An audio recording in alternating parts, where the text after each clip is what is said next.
ګرانو کتونکو السلام علیکم. زه محمد سلمان همدرد د حق غږ پښتو چینل خبري لنډیز کې ستاسو قربا اوس تاسو په امر اړوند د مهمو خبرونو لنډیز.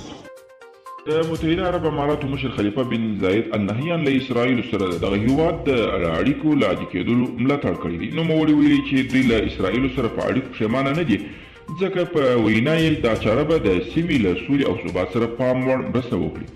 د سی بي اس شبکې د راپور له مخې اسرائیلیا په افغانستان کې په جنګي جرمونو تورن 10 سرتیر له دندو ګوښه کړي.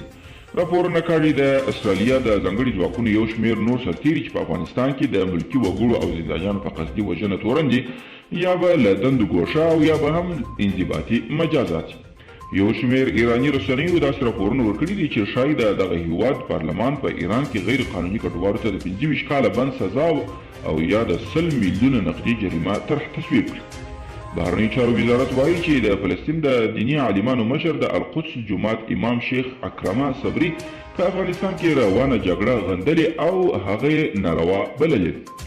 برتنیا هم افغانستان کې د تاوتریخوالي د ژر د پای ته رسېدو غوښتنه کړې ده. په کابل کې د برتنیا سفیر الیسن بلیک د ولسمشر غني سره په لیدنه کې ویلي چې هیواد یې د افغانانو په ملکیت د سولې پروسې ملاتړ کړي او په افغانستان کې د تاوتریخوالي پر ژر پای ته رسېدو ټینګار کړی.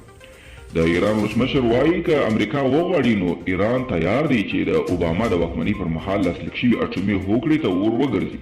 حسن روحاني په تازه څرګندونه کې ویلي ایران هیله لري چې د امریکا نوي حکومت تر هغه وړاندې د ټرمپ ظالمانه کړنو ته د پای ټکی کیږدي.